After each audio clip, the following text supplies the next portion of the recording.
그 88항입니다. 피고인께서 그 이완규 함상훈 검증 결과 보고받지 않으셨다 했는데 지명하시기 전에 인사 검증 결과 확인하셔야 되는 것 아닙니까?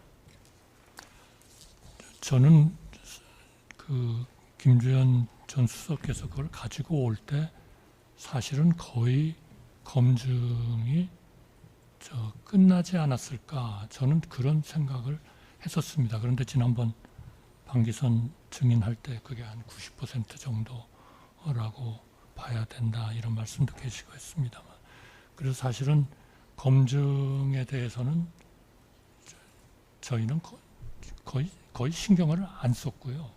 만약 문제가 있어서 안 된다고 하면 안 된다는 얘기를 저한테 그 자리에서 하거나 아니면 돌아가서 하거나 하여튼 어떤 과정에선가 다시 얘기를 해서 그거를 뭔가 저희가 판단을 하도록 했을 것이다. 저희는 그렇게 믿고 있습니다. 그 추가 질문 좀 하겠습니다. 그 지금 피고인께서 김주현하고 4월 7일 오전에 이제 이완규 함상훈 지정하시기로 하셨고요. 네. 지명하기로 결정하셨고, 김주현은 피고인으로부터 신속하게 인사 검증하라는 지시 받았다라고 했고, 네. 피고인은 김주현한테 4월 8일 오전 국무회의 때 이 사람들 지명할 거라는 거 알려주셨다고 했어요. 네. 맞죠? 국무회의라는 얘기는 안 했던 것 같습니다. 그럼 4월 8일에 네. 4월 8일에 지명할 거라고는 하셨어요. 네, 네. 그러면 궁금한 게, 김주현이 복귀해서 비서실장한테 보고하고 공직기강 비서관한테 지시해서 이제 인사 검증을 시작하는데,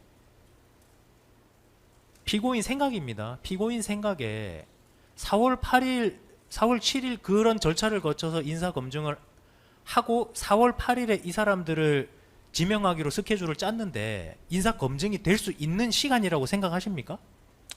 저는 그거는 충분히 평소에 그런 그 고위직에 대한 인사 정보 같은 거를 이렇게 축적을 할 수도 있는 그런 상황이었을 거라고 생각하고요. 그 다음에 문제가 있었으면 저의 성격도 그렇고 아마 김주현 전 수석도 마찬가지일 겁니다. 이거는 절대로 안 됩니다. 이 자리에서 그렇게 말씀을 하셨을 거고, 거의 그 자리에서 못했으면은 돌아가서라도 분명히 말씀을 하셨을 거다. 저는 그렇게 생각하고 믿고 있습니다. 90항입니다. 결국 윤석열이 2025년 4월 4일 금요일에 탄핵 심판이 인용되어 파면되었고, 그 직후에 최초 개최되는 2025년 4월 8일 화요일 국무회의에서 이완규 함상훈을 지명한 것인데, 이는 결국 조기 대선 이전에 이완규 함상훈을 속칭 알박기 하기 위해서 지명한 것으로 의심되는데 어떻습니까? 절대로 그게 아니고요. 지금 알박기라고 표현을 했는데 굉장히 좀 모욕적으로 들립니다. 만약 알박기라면 헌법재판소가 물론 최상목 대행 때의 얘기이기 때문에 저에게 그대로 적용이 되느냐 하는 것도 저는 잘 모르겠습니다만, 최상목 권한대행에 대해서 그 설시를 하실 때 앞으로 헌법재판관에 대해서는 그 법에서 정하는 거 말고 모든 거는 헌법과 법률과 양심에 따라서 판단한다고 해야 된다라고 이제 결정을 해주셨습니다. 그런데 거기서 또 저희가 알박기라는 표현으로 그거를 했을 것이다라고 생각하는 거는 참 좀 죄송합니다. 좀 듣기가 좀 거북합니다. 91항입니다. 그렇지 않다면 굳이 이완규와 함상훈에 대한 재산 및 납세 조회만 하는 방식으로 급하게 인사 검증을 하면서까지, 또 공보실장 김수혜에게 2025년 4월 8일 당일 아침에 급히 담화문을 작성하게 하면서까지 다음 날인 4월 8일에 급하게 지명할 필요가 있었습니까? 우선 김수혜한테 그날 아침에 한 거는 김수혜한테 미리 그거를 얘기하고 싶지가 않았고요. 그거는 아무래도 대외적인 비밀이나 우리 김수현 전 수석하고의 협의나 또 김수현 수석이나 그 팀으로부터 혹시나 무슨 또 어떤 얘기가 있을지도 모른다고 생각하기 때문에 그랬던 것이다. 그렇게 말씀드리고 싶습니다. 그 차기 대통령한테 인사권을 넘기지 않더라도 피고인이 지명을 하고 임명을 하시더라도 국가의 법령에 대한 심사와 국민의 기본권을 수호해야 하는 헌법재판관의 직무에 비추어 볼 때 시간을 두고 차분히 4월 8일이 아니라 그럼 차라리 그 다음 주 국무회의에서라도 처리할 것을 예정하고 충분한 검증을 거쳐서 문제없는 훌륭한 법조인을 선별해서 재판관으로 지명할 수도 있었지 않습니까? 네, 원론적으로는 말씀이 맞다고 생각합니다. 그러나 10일 뒤면은 이제 저 임기가 끝나도록 돼 있고 또 그동안에 그 국정의 우선순위 때문에 조금 처리하지 못했던 일들도 빨리 처리를 해야 되고 하기 때문에 하루라도 빨리 이 문제를 처리해야 된다 하는 게 저의 생각이었고 믿음이었다. 그걸 통해서 결국 전체적인 헌법 관련된 모든 체제가 좀 완결되는 상태로 진행이 됐으면 좋겠다 하는 게 제 믿음이었다 하는 말씀을 드립니다.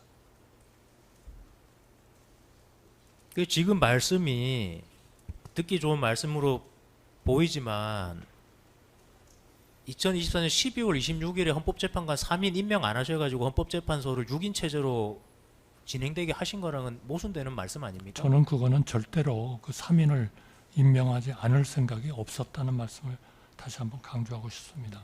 그거는 오히려 즉시 임명하겠다는 것을 분명하게 호소하고 국민들께 설명하는, 제가 아마 그 담화문에도 썼을 겁니다. 일부 이런 정치권이나 일부 분들은 그냥 그 대행이 임명해버리면 되지 뭘 앞뒤를 가리고 있느냐라고 얘기합니다. 그러나 저는 좀 그렇게 하기가 좀 어렵습니다. 이렇게 말씀을 드렸던 기억이 납니다. 94망입니다.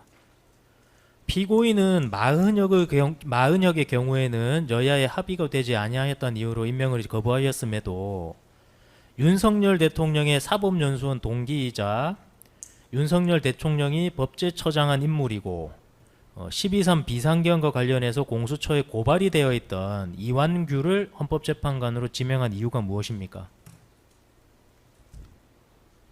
저는 이완규 후보에 대해서는 굉장히 좋은 평가도 많았다 그렇게 생각합니다. 물론 첫째로는 제가 3년 동안을 일하시는 것을 지켜봤고요. 이론적으로 강하고 아마 형사소송법 전공이신 것 같습니다. 그러면 형사소송법이면 좀 제가 이런 말씀을 드릴 수 있는 건지 모르겠습니다만 헌법하고도 상당히 좀 관련이 있는 그런 부분인 것 같고, 또 사실상 그 검찰 내에서의 평가도 저는 굉장히 이론가로서 괜찮은 평을 받고 있지 않았나 이렇게 생각을 하고요. 마은혁 후보님에 대해서는 저는 정말 임명 안 할 생각은 추호도 없었습니다. 그거는 정말 그 사회가 분열이 되고 국론이 극도로 분열되고 여야 간의 정치권이 분열이 된 상태에서 우리의 정치인들이, 과거의 훌륭한 정치인들이 그랬듯이 정말 하나의 정치적인 타협을 해가지고 국민들을 걱정하지 않도록 하는 그런 것을 좀 보여주십사 하는 정말 그런 간곡한 호소를 권한 대행으로서 드리고 싶었습니다. 예, 93 조금 다르게 묻겠습니다. 피고인께서 이완규에 대해서 헌법 내지 헌법학과 관련된 경력 학위 논문 저서 상훈 같은 거 있는 줄 없는 줄 알고 있으십니까? 저는 자세한 건 모릅니다. 마지막입니다. 피고인은 2025년 5월경 대선 출마 선언하셨는데 그런 결심하시게 된 계기나 이유가 뭡니까? 그거는 제가 답변을 하지 않아도 되는 거 아닙니까? 예, 이상입니다. 네, 시간상 반대 신문은 오후에 될 것 같습니다. 일단 반대 신문은 오후에 진행하고요. 시간은 어느 정도 필요하실까요? 전에 1시간 정도 말씀하셨는데 네, 예. 1시간이면 되겠습니까? 네. 저기 두 가지만 제가 물어보겠습니다. 네.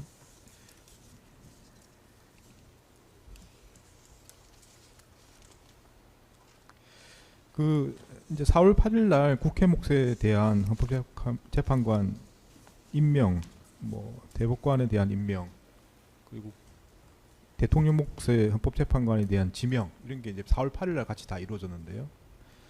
지금 국회 몫에 대해서는 쭉 답변하신 취지를 보면은 탄핵 절차에서 이제 복귀한 후에도 여러 가지 급한 국정 운영 등이 있었기 때문에 바로 임명을 못하다가 4월 8일 날 임명하게 된 것이다. 국회 몫에 대해서는 그렇게 말씀하셨고요. 네.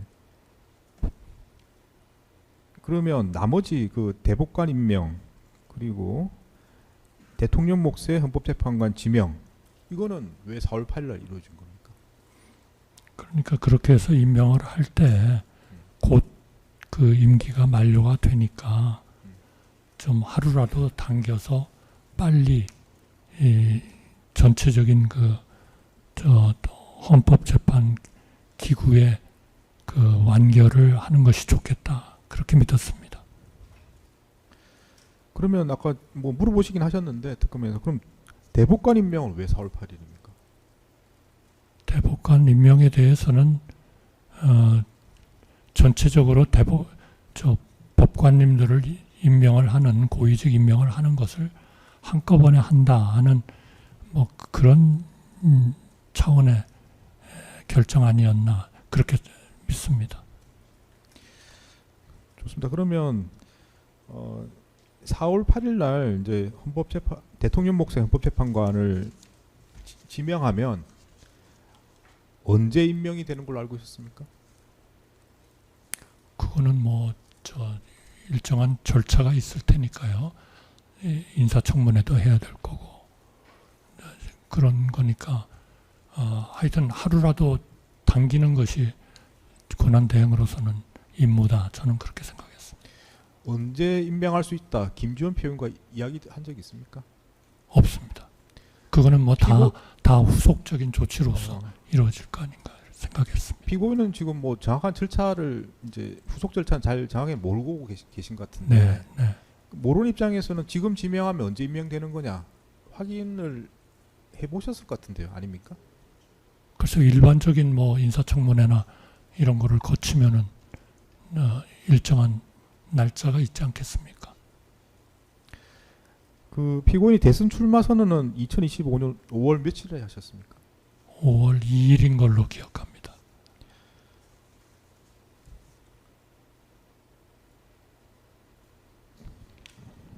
그 4월 8일 날 이렇게 대통령 몫의 헌법재판관을 지명을 했던 이유는 한번 여쭤보는 겁니다.